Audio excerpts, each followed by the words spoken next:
ask him in his honor to come forth. Amen. Hallelujah. Amen.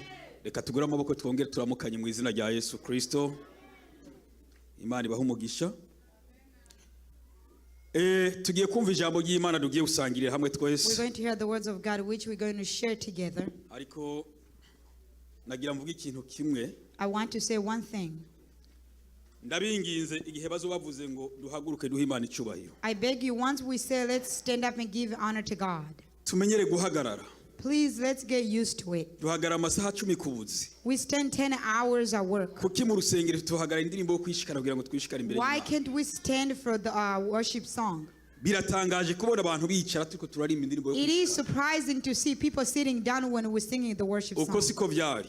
That's not how it used to be. Yo tuvuze ngo guha Imana icubahiro ugomba guha Imana icubahiro. When we say give God honor, you must give God honor. Iyo bavuze ngo tugorora amaboko ugomba kugorora amaboko. When they say raise your hands, you must do so. Kuko icubahiro si cyawe, icubahiro ni cy'Imana. Because the honor is not yours, is of God. Hallelujah.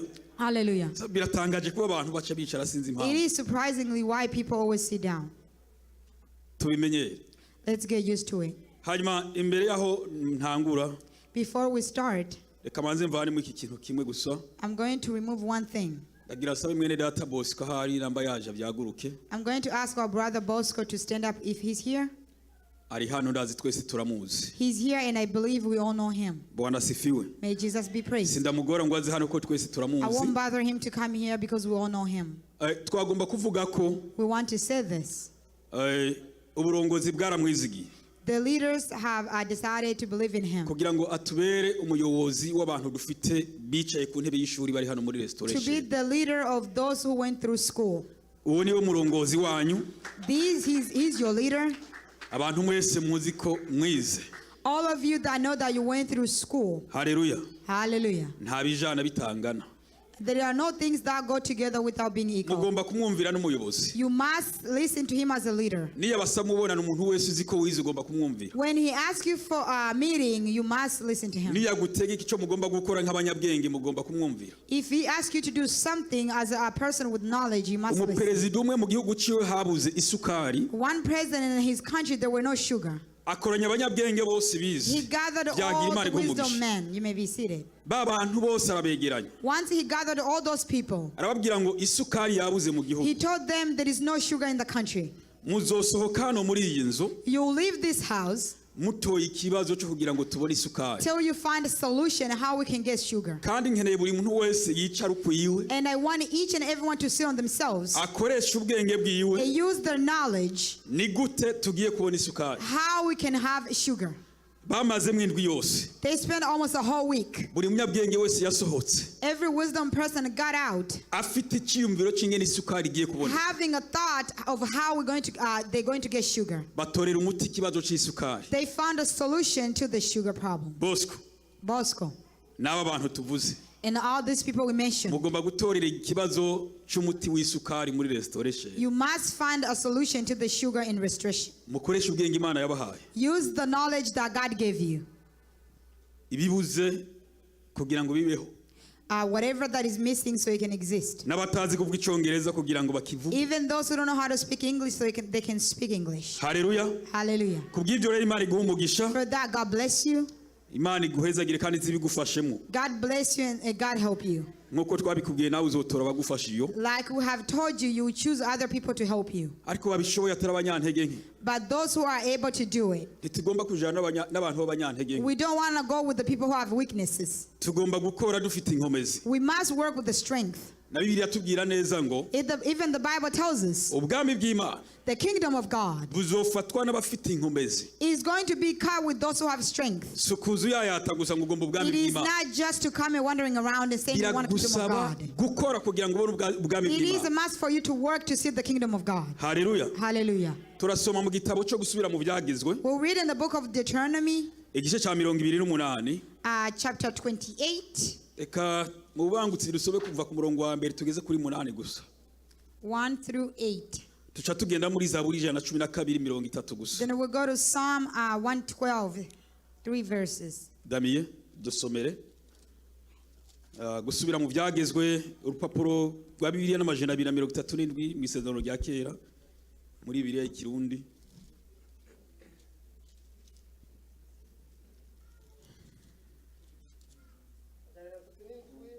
mirongo 28 murongo wa mbere ugeze kuri murongo 8 28 ku murongo wa mbere havuga ngo umutwe w'ijambo ravuga ngo imihezagiro n'imivumo nimwagira umwete wo kumvira uhoraho Imana yanyu mukitondera ibyagezwe byiwe byose mbagera uyu munsi mukabishitsa uhoraho Imana yanyu azobashira hejuru gusumba amahanga yose yo mu isi.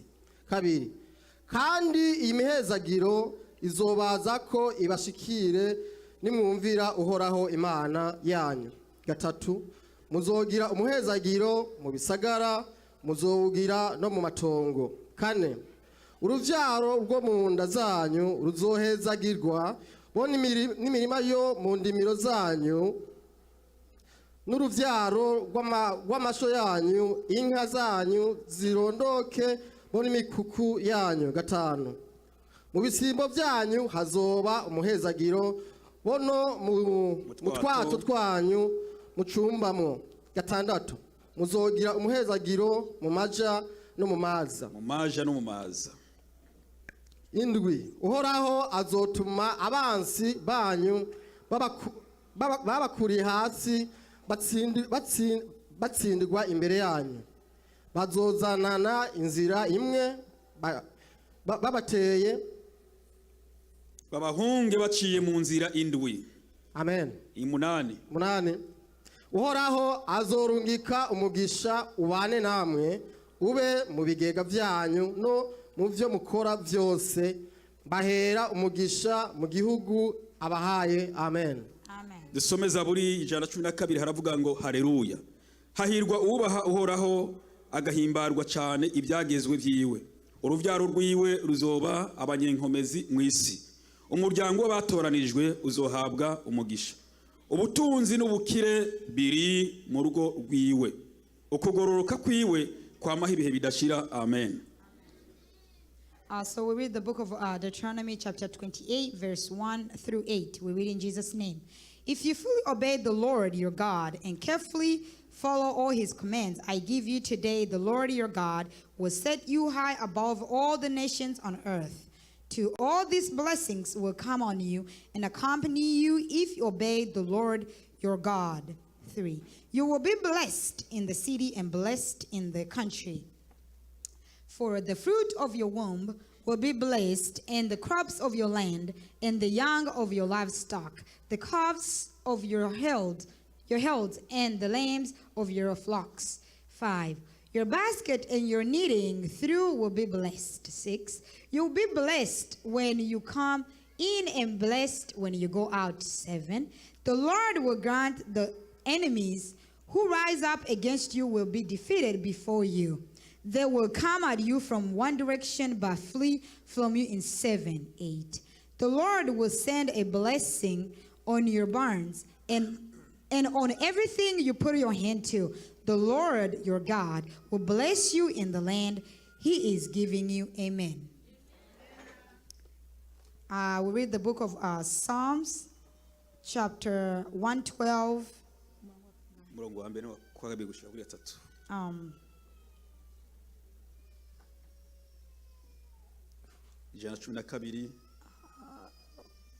Okay, we read in Jesus' name. Praise the Lord. Blessed are those who fear the Lord, who find great delight in his commands. Their children will be mighty in the land. The generation of the upright will be blessed. 3.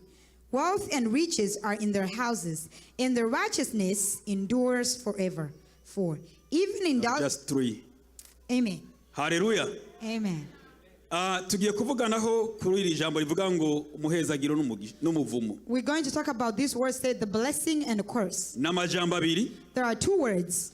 Umuhezagiro. A blessing. Umuvumo. And a curse. Kandi n'uyu muhezagiro. Also this blessing. Kugira ngo umuntu awubone. For you to see it. Ufita icyo ukora kugira ngo ubone uyu mugisha. You must do something for you to see this blessing. Kandi uhisemwe no kwakira umuvumo. And also if you choose to accept the curse. Hari icyo ukora kugira ngo uyu muvumo ugufate. And also there is something you must do for you to get the curse. Tutaravuga haya majambo gato. Before we talk about these words. hari impamvu iki gitabo cyo gusubira mu byagezwe cyanditswe. That is the reason why the book of Deuteronomy was written. Abandi bacita gutegeka kwa kabiri. Others, they call it second Deuteronomy. Kubera iki cyiswe gutegeka kwa kabiri? Why was it called Deuteronomy? Canke gusubira mu byagezwe. Or Deuteronomy? Abayuda bacita ngo amajambo. They call it to be words. Kubera ko namajambo yasubiwemwo. Because the words that were repeated. Ayo Mose yabwiye Isirayeli. What Moses told the Israelites. Isirayeli bari bande? The Israel was who?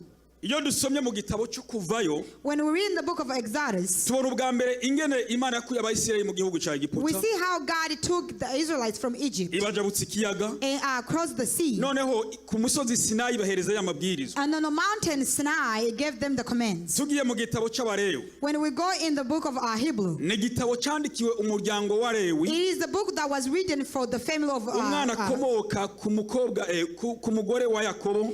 A child who come from the wife of Jacob. Yitwa Leah.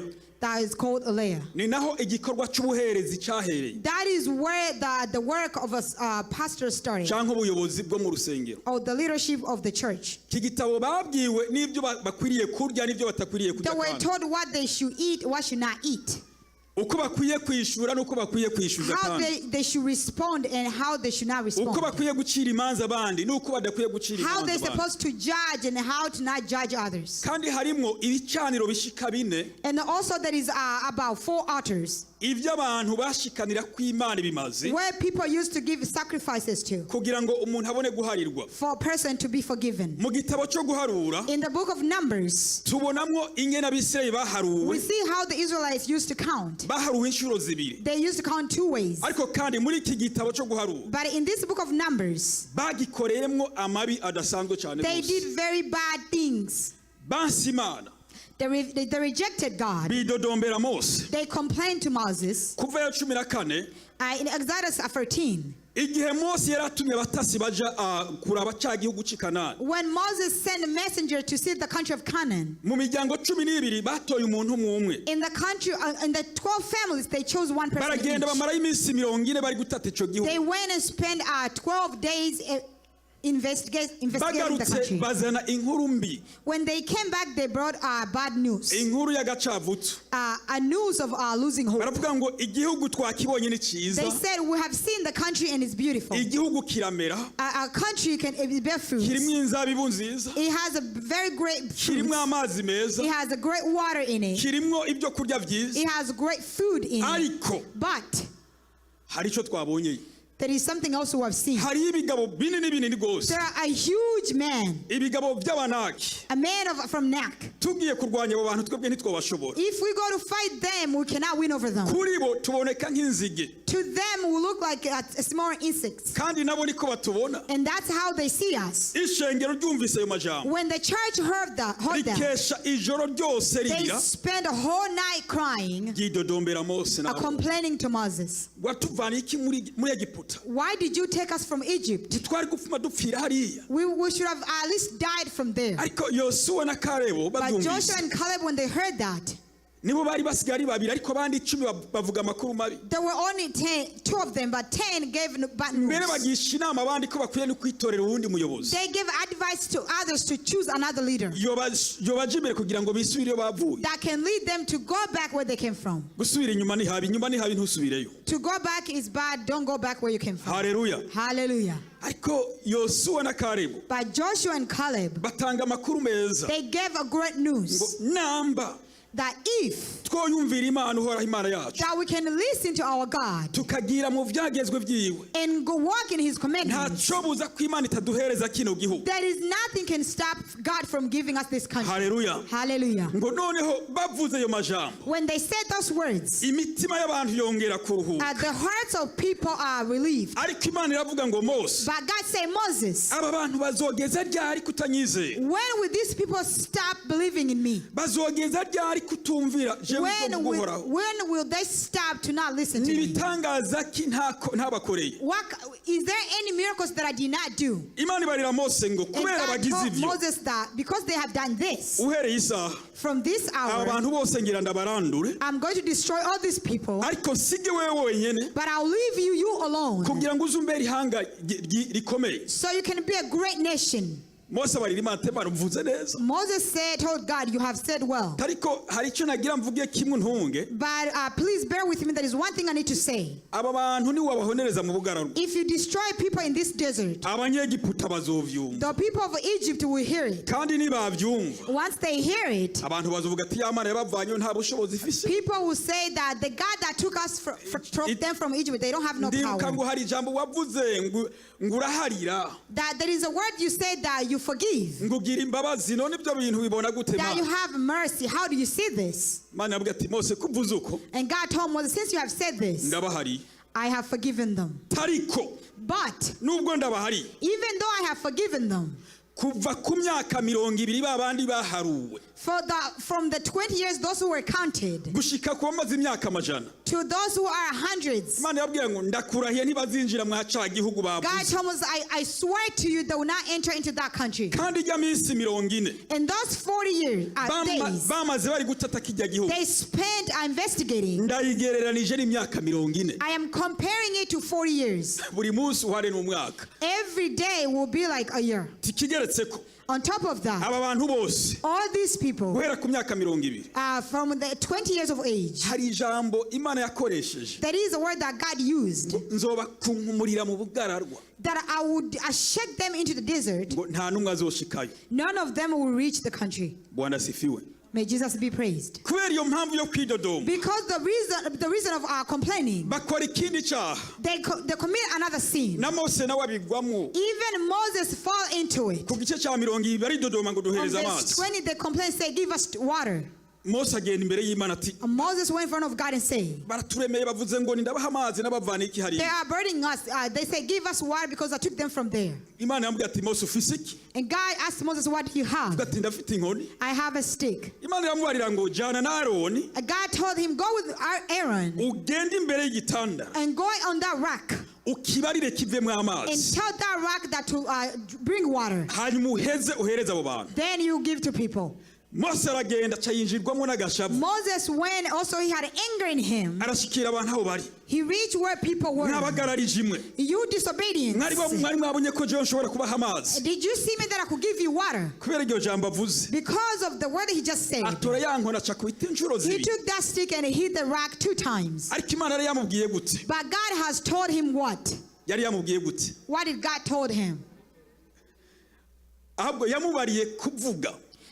Actually, God told him to just say it. Haleluya. Hallelujah. N'ishavu n'akantu. Because he was had anger. Pa abakubise kabiri. He hit twice. Inkoni igira kabiri bisigura ngo The second one means yarakubise Kristo. he hit Christ. Kuko Yesu ni gitandara. Because Jesus is a rock. Niko twaririmbi. And that's why we sing. Ngo nibuye ry'igitare twihishamwo. That he is a rock that we hid ourselves in. Haleluya. Hallelujah. Imana irababara. God got pained. Imana iramubwira. God told him, Moses, ko mutanyizeye since you did not believe in me, imbere yari rya koraniro before the crowd, cya gihugu ntimuzagishikamo. you will never see that country. Imana ibarira Mose aho nyene. And God told Moses right away, ngo hano David, come. Dugana Aaron Take Aaron n'umuhungu wiwe and his son umuhagarike ku musozi. and put them on top of the mountain. Umwambura impuzu ziwe z'ubuhereza Take afise. off the clothes of pastor or servants, Canke impuzu z'ubupastori. or the clothes of pastors, Uzambike umuhungu wiwe. and give it to his son. Kubera ko mutanyizeye. Because you did not believe in me, Nanje ndamwicira aho nyene. I'm going to kill him right away. Murumva ingene Imana yakoze. Do you hear how God Kubera iki? worked? Kutumvira. Because of being disobedient. Umugisha ntupfa kuza uko nyene. The blessing does not just come like that. Aroni barapfuye apfiriye aho nyene. Aaron passed away right there. Umuhungu wiwe ava ku musozi ari pastor. And his son left the mountain becoming pastor. Niko Imana yari yabariye Mose. That's how God told Moses. Inkurikizi yo kutumvira. The consequences of not listening. Igice cya 27. On chapter 27, Imana irabarira Mose ku murongo wa 12. on verse 12, God told Moses. Turicyari mu guharura nyene. We're still on Numbers. Imana ibarira Mose nawe. God told Moses, Turibuka ko mwene wanyu aheruka kugenda. you remember how your brother just passed away? N'abasokuru baragiye. Even your grandparents passed away. Isubiramwo rya jambo. He repeated the same words. Kubera ko mutanyizeye. Because you did not believe in me. Imbere ya ryahanga. In front of that nation. Ugakubita inkoni kabiri. And you hit the rock twice. Nakubwiye rimwe canke nakubwiye When I kuvuga. have told once or I told you to utter. Nawe ngo tuduge ku musozi More. You myself, let's go to the mountain. Ngo nawe James. James, Ariko come. ntimupfa. But you won't die. Imana iramutwara Mose. God took Moses. Iramwereka turabona. He showed him, do you see? Kijya ni cya gisagara cyose. That is the country that you see. Kimwe nababwira ko muzinjiramo. The one I tell you that you're going to enter into. Gitemba amata n'ubuki. That has honey and milk. Wabonye za nzabibu hariya. Have you seen the grapes? Wabonye ya migezi hariya. Have you seen the rivers? Wabonye bya bindi byose bavuga byiza byiza. Have you seen all the great things that they spoke about? Kubera ko nawe utanyize. Also because you did not believe in me. Urahabona hajya. You see the place. Nawe ntuzojayo. You will not get there. Uzogwa hanyene. You will die here. Turi kumwe. Are we together? Mose aravuga turakoze ugize neza nta kibazo ugiye Moses gupfa said, ntangora. thank you very much. You have done well. There is nothing else I can wibuke do. ko none abo bantu bazosigarana nande. But then he said, remember who is going to stay with these people. Toke genda uzana Yosuwa. And then he said, go bring Joshua. Ingodamiye nawe tugire Yosuwa. Damien, come so you can be Joshua. Mose azana Yosuwa.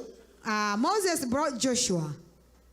Ti Yosuwa nguyu. That is, Joshua is here. Imana ibarira Mose. God told Moses, Tora Yosuwa. I choose Joshua. Umujane mu ikoraniro mu Take ishengero. him to the people. Hanyuma uheze umurambike kwiganza. And then put your hands on him. Umukebere ku cubahiro cawe. And then take some of your honor to give it to Kugira him. ngo azasigarane iri koraniro. So he can take care of the crowd. Haleluya. Hallelujah. Urubanza ruba ruriciye. Everything was over. Subire mu kwicara. You may be seated. Imana iramubwira ngo rero. And God told him, Kuva ku bana b'imyaka 18 kumanuka gushika ku bavutse. from 18 on the bottom to the newborn. Iyo niyo yari Isirayeli nshasha. That was a new Israelite. Babandi bose kuva ku myaka 20. From 20 years of age, Bari bamaze gupfa bose. they had died already. Bakoze ikindi cyaha gikomeye. They committed another sin. Ku gice cya 25 guharura In nyene. chapter 25, the same book in the Numbers, Bari mu Bamidiyani. when they were in Midian, Mose ari kumwe n'ikoraniro. Moses was with the crowd. Abantu bari kubararira ku bibazo. People were crying because of problems. Umugabo umwe mu Midiyani. One man of Umugabo umwe mu Midian, Isirayeli. one man of Israelite, Agenda tora umukenyezi he w'Umidiyani. chose a woman of Midian. Abandi bari kubarasenga bari kubararira ku Others are intambara. praying and crying. Aramuzana mucisha imbere ya Mose. He took the woman in front of Moses Nuvuga agira nko gukomesha ngira ngo niko no bivuga. for maybe to show that he's going to do it anyway. Amwinjiza mu ihema ryiwe. He put her in the tent Amusambaniriza ishengero ryose and ngo. he committed adultery with her in front of the Finehasi congregation. batora icumu arabatoyekeranya bose barapfa. Phineas took a spear and then poke into them. Uburake bw'Imana burahwama. The anger of God was reduced. Hapfa abantu bagera 24,000 mu mwanya umwe. Almost 28,000 people died in that moment Kubera ico kintu. because of that thing. Imana ibarira Mose rero. God told Moses, Ngo kubera ba bantu ba mbere bapfuye baheze. because the first people died and passed Kandi away, bariko barashira n'abasigaye. and then also the state with the left ones. Andika iki gitabo cyo gusubira mu byagezwe. Write this book of Deuteronomy. Canke gutegeka kwa kabiri. Deuteronomy. Ubibutse ibiri muri cya gitabo cyo kuvayo. Remind them what is in the book of Exodus. Ubibutse muri cya gitabo cy'Abalewi. Remind them in the book of Hebrews. Ubibutse mu gitabo cyo guharura. Remind them in the book of Numbers. Y'amabwirizwa yose nababwira bakayacako. All the commandments that I told them, Nibyo nabategetse ntibabikore. everything that I command them that did not do. Ubibutse n'ingene bagararije hanyuma bagakurikirwako n'ugupfa n'umuvumo. Remember how they were disobedient, how they died, and a curse followed. Hanyuma ubabwire aya majambo. And tell them these words. Ijambo rya mbere yatanguye kubabwira. The first word he told them was this, Ni naryo jambo rikuru muri iki gitabo cyo gusubira mu which is byagezwe. a very important word in Ni this jambo book of riri ku gice cya Deuteronomy. 6 ku murongo wa 4 n'uwa 5 havuga ngo In chapter 6, nimwumve yemwe b'Isirayeli uhoraho Imana yanyu niwe uhoraho wenyene kandi mukundishe uhoraho Imana yanyu n'imitima yanyu yose n'ubwenge bwanyu bwose n'inkomezi zanyu zose amen. amen. Niryo jambo yababwiye. That is the word he told them. Ikintu cya mbere The first thing, gukundisha uhoraho. to love your God umutima wawe wose with your whole heart, n'ubwenge bwawe bwose with all your knowledge, no kumwubaha. and also to obey him. Haleluya. Hallelujah. Rero tutabisiguye ngo tugume tugenda byinshi. Without explaining in many words, kuva ku gice cya mbere gushika hatugeze from verse 1 to where we are, kuri gice cya 28 on this chapter 28, yabashize ibintu bibiri imbere, he told them two things, umuhezagiro n'umuvumo. a blessing and a curse. Aravuga ngo nimwumvira. And then he said, once you obey, Bwana sifiwe. may Jesus be praised. Nimwumvira Once you obey, uhoraho imana yayo. your Christ your God. Aho yari kubwira Isirayeli nshasha, He was telling the new Israelites, ba bandi batari baharuwe, those who were not counted for, ngo nimwumvira once you obey uhoraho your God mukagendera mu byagezwe byiwe, and walk in his commands mukitondera amategeko and yiwe, obey his commandments mukamwumvira muri byose, and obey in him in everything, ngo muzoronkera umugisha muri iki gihugu mugiye kwinjira. you have blessings in the country that you're entering to. Haleluya. Hallelujah. Ngo muzoronkera umugisha muri iki gihugu mugiye kwinjira. That you have blessings in this country you're going to enter. Ariko kandi usubiye inyuma gato, But if you go back a little bit, kugira ngo ababwire ibyo, for him to tell them this, bamaze kumva izo siguro zose, once they have heard all the explanations, bari bamaze gusinya. they have already signed. Usomye ku gice cya 27 When you read in the verse, in the book, chapter 27, ku murongo wa 15 niho bihera. verse 15, that's where it starts. Hato abaherezi bo guhagarara imbere y'abantu kubarahiza. Where it choose leaders to stand in front of others. Okay, aravumwe umuntu wese azokengera se na nyina. It is cursed anyone who is going to disobey their parents. Ngo abantu bose baze bitabire ngo amen. All the people might say amen. Amen bisigure ki? Amen means, Bisigura bari basinye. that means they have signed. Ngo aravumwe uzorongora nyina canke nyina Whoever is going to marry their mother or their mother-in-law. Abantu bose ti aravumwe. Everyone says amen. Ngo aravumwe umuntu wese azokengera uwundi. Every person who is going to disobey others. Abantu bose ti amen. And everyone says amen. Badondagura ibintu byinshi. They said so many things. Babaraheje kugira gute gusinya. They were finished to sign. Hallelujah. Hallelujah. Kwa kundi umuntu tumuhagarika hano. How we told someone to stop a little bit. Uzokorera Imana gushika ryari? We stand them here and say, well, how long are you going to serve God? Gushika gupfa. Till I die. Ariko siko bigenda. That's not how it goes. Abantu benshi baragenda bagashika hagati bakabivamo. Many people go, once they're in the middle, they stop. Hallelujah. Hallelujah. Uyu mugisha tuvuga, The blessings we talk about, abavuga ubutumwa muri iki gihe dufite ibibazo, reka mvugo. people who preach nowadays, we have problems. Kuko iri jambo ry'umugisha, Because this word of a blessing, abantu bararikoresha cyane rwose. many people use it a lot. Kandi nibwo butumwa bukundwa n'abantu benshi. And also it is a gospel that is being loved by people. Umuntu kumva ko A person to hear ngo uyu munsi uraronka umugore mwiza. that today you have a beautiful wife, Uyo munsi niho yihanye nyine. that same day they repent. Ntarihana no kwihana. Maybe they haven't even repent yet. Ntibishoboka umugisha urakorerwa.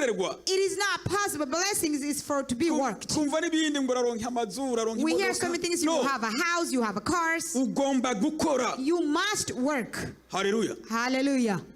Ijambo ry'Imana ritubwira ngo The words of God tells us Imana izohezagira imirimo y'amaboko yacu. God will bless the work of our hands. Ntibizoza uko nyine ngo bikore kuraronsa It would umugisha. not just like that you have blessings. Wiribwe kuri TV no kuri karata no kuri WhatsApp Just uraza spend kubona. your time on TV, on cards, and WhatsApp, and feel like you have Wiribwe utanga ama blessings. audio muri Afrika isi yose ngo nawe urindiye umugisha. Oya. If you just give audios everywhere and say you're waiting for blessings, Umugisha urakorerwa. a blessing is to be worked for.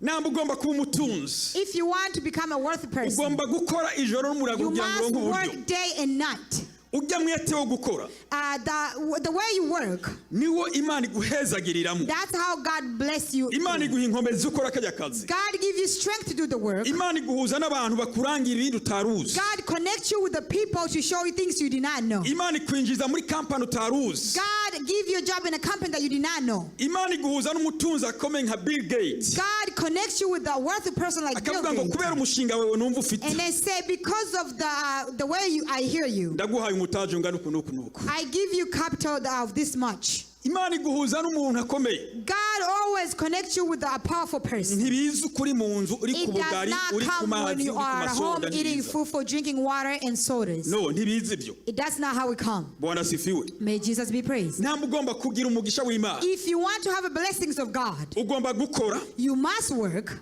No, ugomba kumvira Imana. Actually, you must obey to God. Ugomba no kugira mu byagezwe byayo. And also you must walk in his commands. Hanyuma ugakora. And then you work.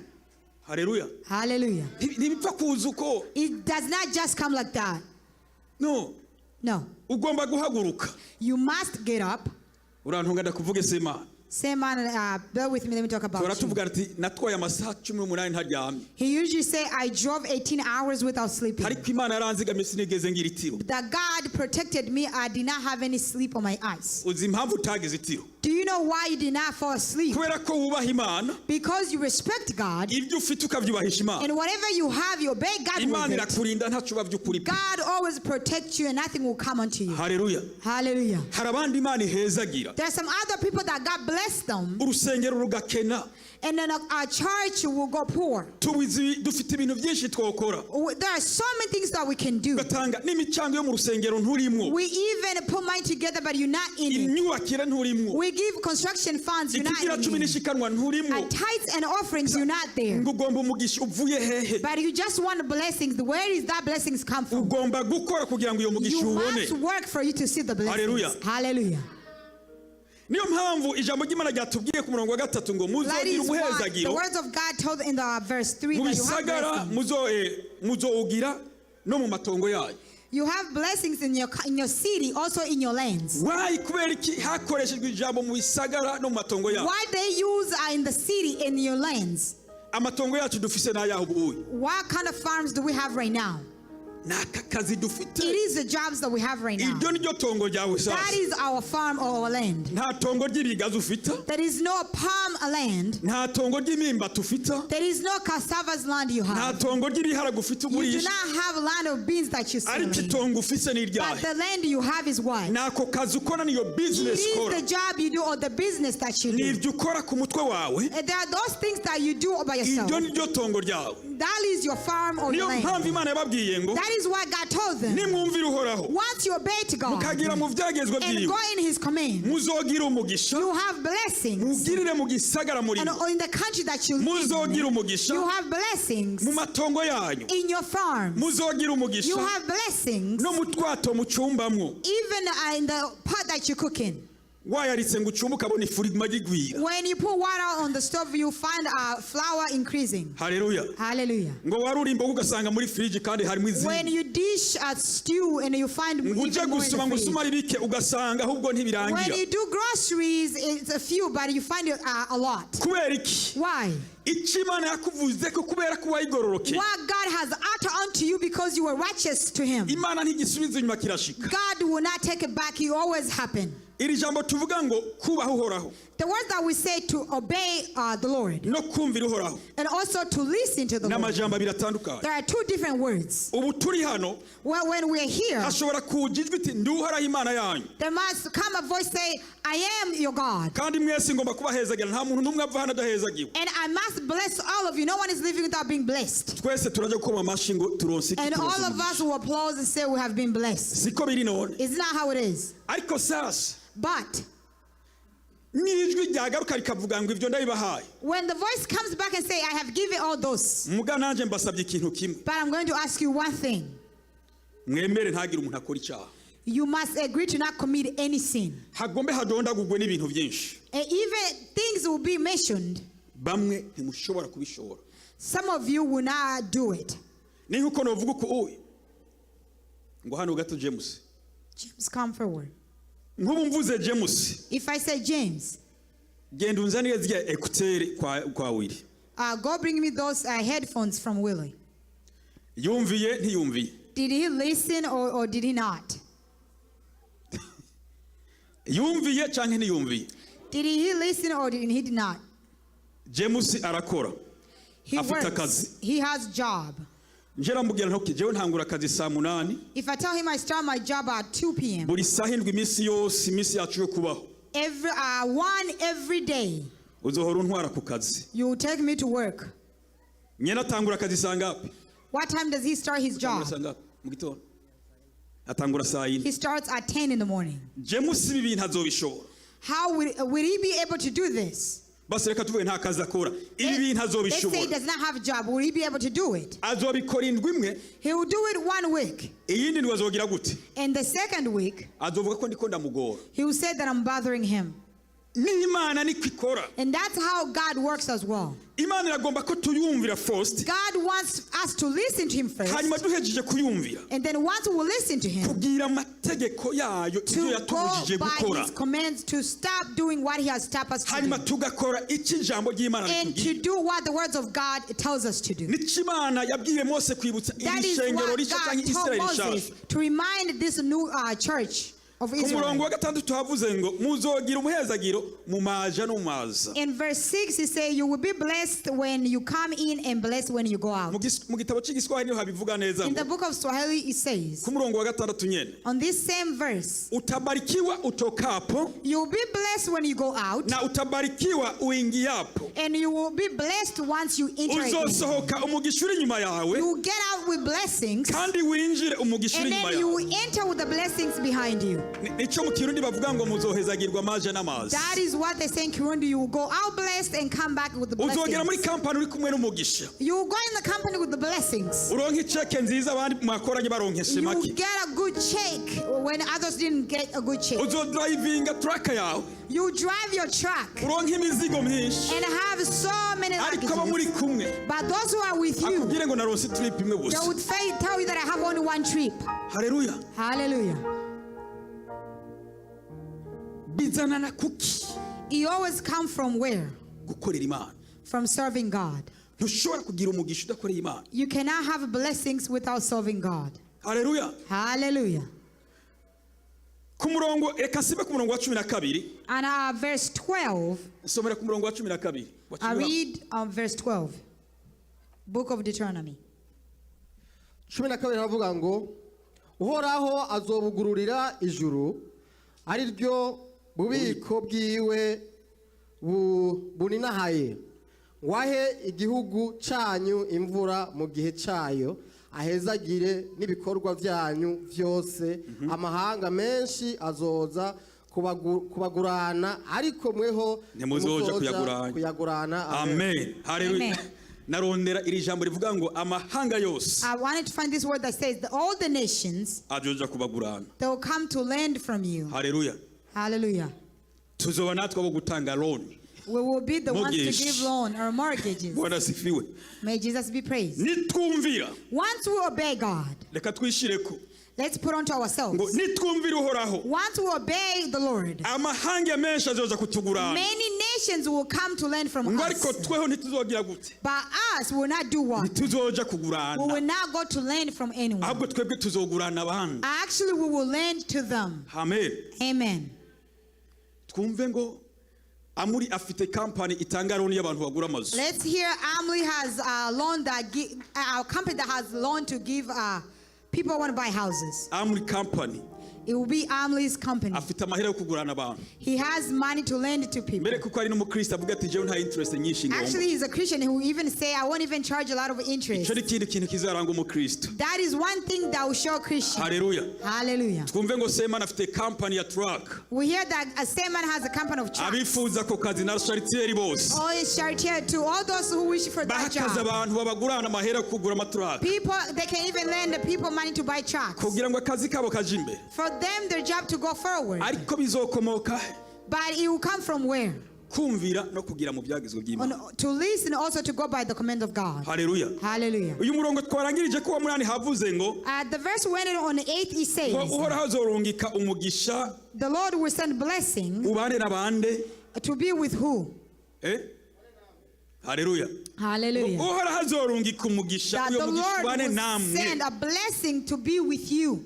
Si bose. It's not everyone, Ariko abizeye bakumvira. but those who believe and also obey. Haleluya. Hallelujah. Namba tugomba umugisha w'Imana. If we want the blessings of God, ntituvuga ngo haguruka tugusengera ubwo nyine ucugenda ubitora mu We nzira. won't say, get up, let's pray for you, Oh, yeah. go and find it in your way. Ugomba kwizera Kristo You must believe in Christ. hanyuma ukagira mu byagizwe byiwe. And then you walk in his commands. Igitabo cy'Abaroma igice cy'indwi ku murongo w'indwi haravuga The book ngo of Romans chapter 10:7 says, ngo mbega ibyagizwe n'icyaha are the commands sin? ngo si icyaha, Is not sin. ngo ariko ibyagezwe bimaze kuza But once the commands come, byamenyesheje icyaha it let me know the sin, hanyuma ntahura icyaha. and I understood the sin. ngo ariko mu gihe bitari bwaze But before they came, ngo sinari bwamenye icyaha. I was not aware of sin. ngo ariko bimaze kuza But once they came, icyaha cyaciye kimenyekana. I was aware of a sin. Haleluya. Hallelujah.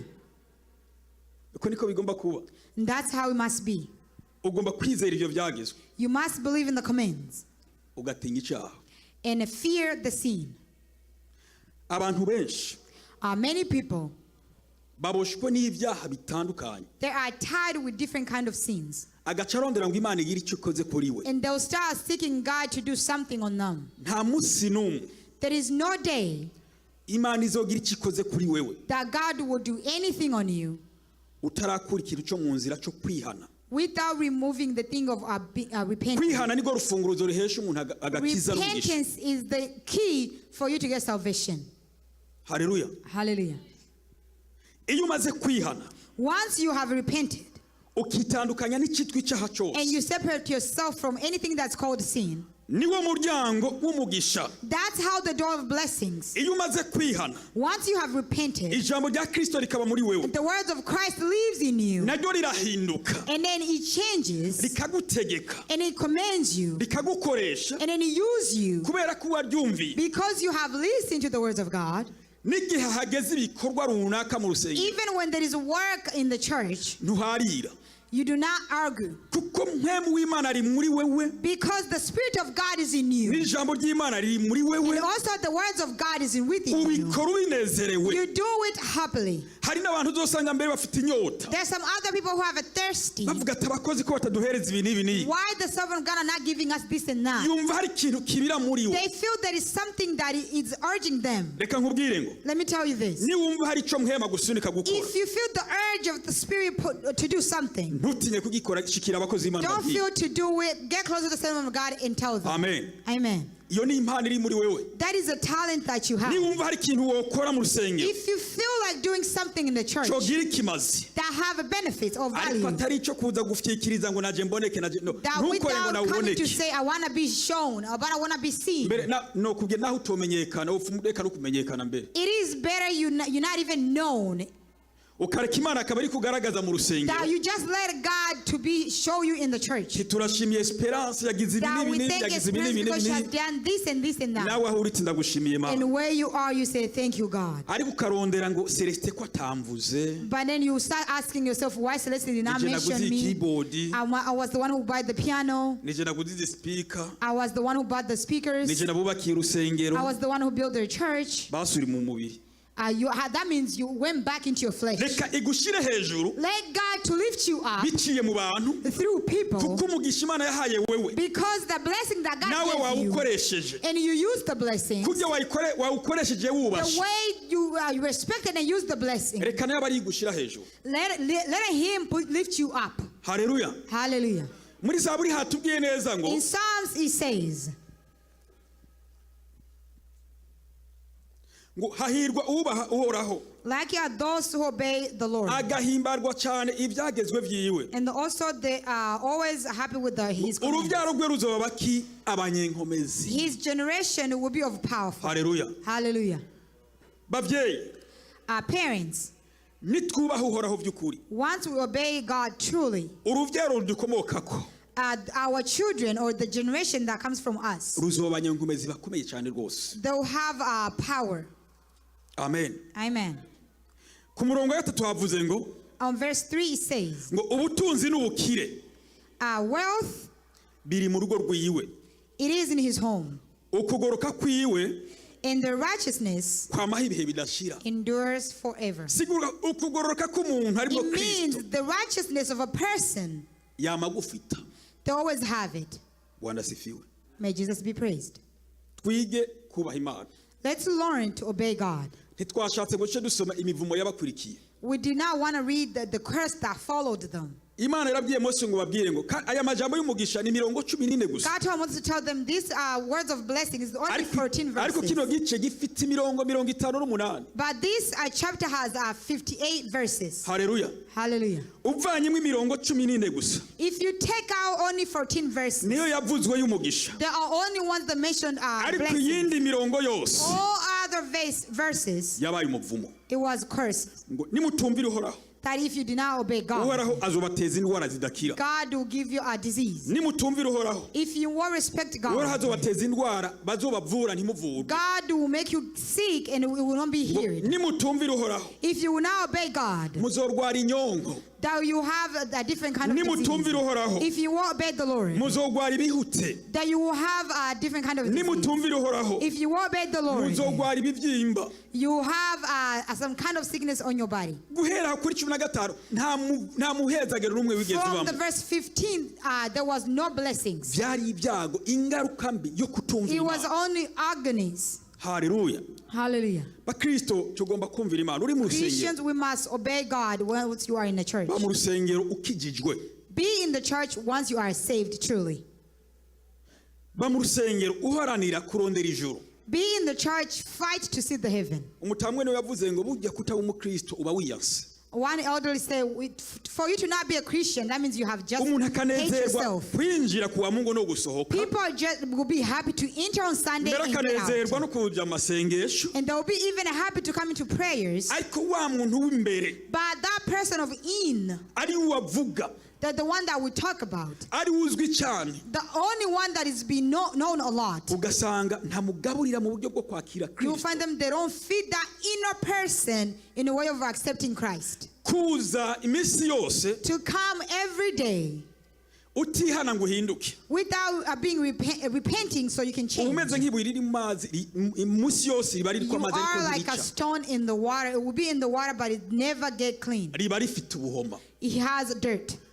Ugomba kwinjira mu rusengero. You must enter in the church Namba ugomba umugisha w'Imana. if you want these blessings of God Ukumva ko hari icyo wose ho and kutunganisha. feel like there is something you must get Ugomba done. kwinjira mu You rusengero must enter in the church, ufite intego yo kumenya Imana. have a purpose to know God. Ugomba kwinjira mu You must rusengero enter in the church, ufite intego yo kwihuza na Yesu. have a purpose to meet Jesus. Ugomba kwinjira mu You rusengero must enter into the church, ufite intego yo kugira intambuko mu buryo have a bw'agakiza. purpose to have a step in salvation. Ugomba kwinjira mu You rusengero must enter into the church uvuga ngo ndagomba kuva aha njaha, saying that I want to leave this part and go ndagomba here. kubona Imana, I want to see God. ndagomba kubona igitangaza I cy'Imana, want to see the miracle of God. ariko biciye mu gakiza mfite. But through the salvation that I have. Haleluya. Hallelujah. Ntabwo ushobora gushika ku kintu wifuza You cannot reach where you want utemeye kugira ngo uhinduke. without you being changed. Niyo mpamvu abaharuwe kuva ku myaka 20 kuduga That is why people from 20 years of age and up, kubera ko bagararije because they were disobedient, igihugu bakibonesheje they amaso only saw the country with their eyes, ntibacinjiramo. but they never entered into it. Birababaje kuba uri hano iminsi yose ukora ibikorwa, It is paying for you to be here every day and do the work. ariko hageze igihe Yesu azohemba, When there is time, Jesus is rewarding. ari guhamagara amazina y'abakoze When neza, he is calling the names of those who did well abahanagura amosozi, and wiping their tears abicarika iburyo bwiwe, and then putting them in his right nimuze side, bana banje, saying, "Come, my children. mwihanganiye ibibi, You were patient with so many mwihanganiye things. You were ibyaha, patient with sins. You mwihanganiye intambara, were patient with wars. mwaranswe bampora, They hated you because of me. imiryango yarabanse, Our families hated mwagize you. amarushwa menshi. You had so many agonies. Icara iburyo banje, Sit iburyo on bwanje my bane banje, right side, my children."